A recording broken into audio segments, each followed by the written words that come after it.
When people hear the word transgender, they may think of headlines, debates, medical care, or personal stories. But at its core, the idea is much simpler than the public controversy around it. A transgender, or trans, person is someone whose gender identity is different from the gender typically associated with the sex they were assigned at birth. That assigned sex is usually recorded as male or female based on physical traits observed at birth. Gender identity, however, refers to a person's internal sense of being a man, a woman, both, neither, or something else. For many people, assigned sex and gender identity line up. For transgender people, they do not.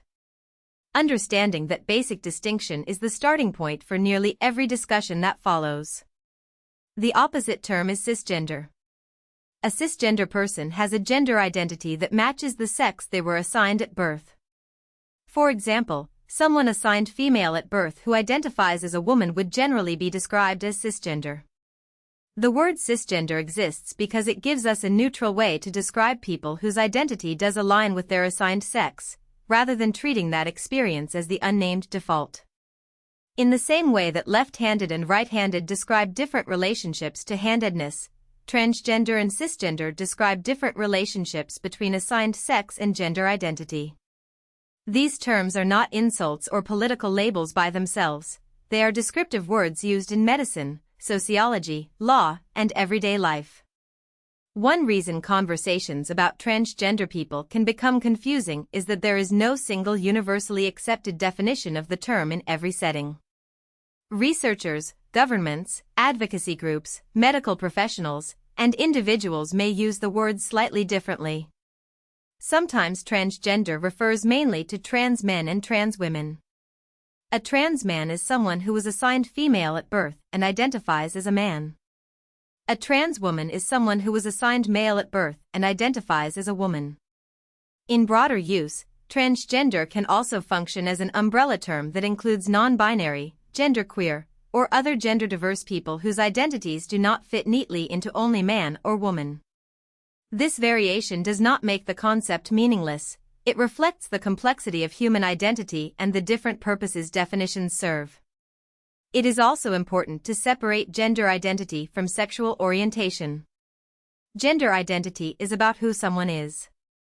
Sexual orientation is about who someone is attracted to, if anyone. A transgender person can be heterosexual, gay, lesbian, bisexual, asexual, pansexual, queer, or may choose not to use a label at all. For example, a trans woman attracted to men may describe herself as straight, while a trans man attracted to men may describe himself as gay. These labels depend on a person's gender and attraction, not on assumptions made from outside. Confusing gender identity with sexual orientation can lead to misunderstandings, because being transgender does not predict whom a person loves, dates, or is attracted to. How many people are transgender? The answer depends partly on how the question is asked. Accurate statistics vary widely because definitions differ, because not every survey includes gender identity questions, and because some people may not feel safe or comfortable disclosing that they are transgender. In general, estimates suggest that less than 1% of the worldwide population is transgender, often falling somewhere below 0.1% to around 0.6% depending on the country, age group, and method used. Canada became the first country to collect census data on transgender and non-binary people in its national census in 2021. That kind of data matters because governments and institutions often rely on population statistics when planning healthcare, legal protections, education, and public services.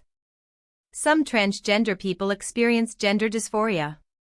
This term refers to significant distress that can occur when a person's body, social role, or how others perceive them does not align with their gender identity. Dysphoria can affect mental health, daily life, relationships, and a person's sense of safety or comfort in their own body.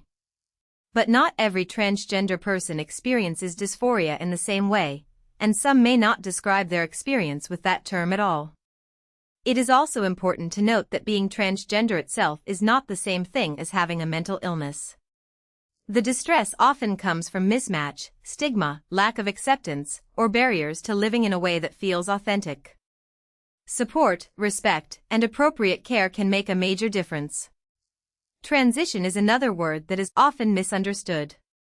Transition simply means steps a transgender person may take to live more fully in alignment with their gender identity. For some people, transition is mostly social. That might include using a different name, changing pronouns, wearing different clothing, changing hairstyle, or asking friends, family, school, or workplace to recognize them differently. For others, transition may include legal steps, such as updating identity documents where the law allows. And for some, transition includes medical care. There is no single required path. A person does not become more or less transgender based on whether they take every possible step. Transition is personal, and it depends on needs, goals, safety, resources, and local laws. Medical transition can include treatments such as hormone replacement therapy, gender-affirming surgery, or psychotherapy. Hormone therapy may change traits such as body fat distribution, facial or body hair, voice-related features depending on treatment, skin texture, or muscle mass. Surgery can involve different procedures depending on the individual, and not all transgender people want surgery. Psychotherapy may help with dysphoria, stress, family issues, or navigating decisions, but it is not about forcing someone to be cisgender.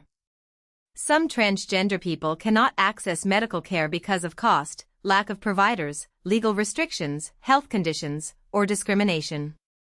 Others simply do not want medical interventions. The key point is that medical care is not one size fits all. It should be guided by informed consent, professional standards, and the individual's well-being. You may also hear the word transsexual. Historically, this term has often referred to people who seek or have undergone medical transition from one sex classification toward another, especially through hormones or surgery. Some people still use transsexual to describe themselves, and for them it may be a meaningful and precise identity. Others see it as outdated or too focused on medical transition. Today, transgender is more commonly used as the broader term, especially in public policy, community organizations, and media. The best approach is to pay attention to how people describe themselves. Identity language changes over time, and respectful communication means avoiding assumptions, using current terms when speaking generally, and honoring individual preferences when known. The legal status of transgender people varies dramatically around the world, and even within countries. In some places, transgender people can update legal documents, access healthcare, and receive protection from discrimination. In others, they face heavy restrictions, bureaucratic barriers, or no legal recognition at all. Legal documents matter because they affect everyday life, applying for jobs, enrolling in school, traveling, voting, renting housing, opening bank accounts, or receiving medical care.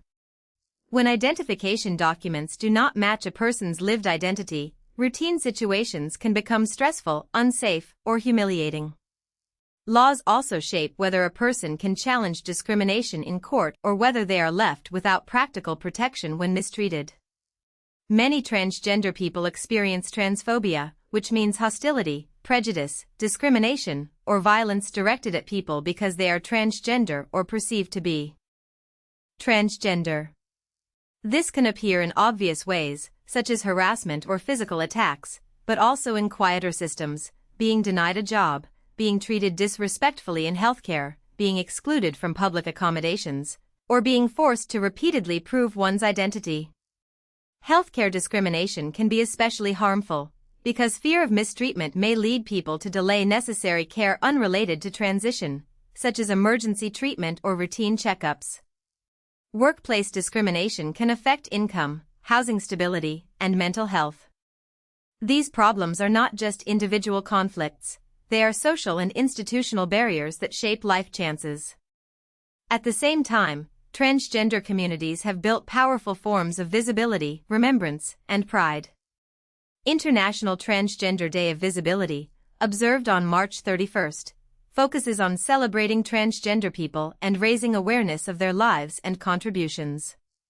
Transgender Day of Remembrance, observed on November 20th, honors transgender people who have lost their lives to anti-trans violence. These events serve different purposes. One highlights presence and possibility, while the other confronts danger and loss.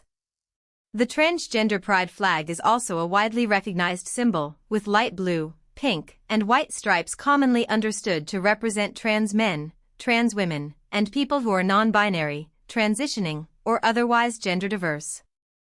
Symbols and observances cannot solve every problem, but they can create recognition, community, and public awareness.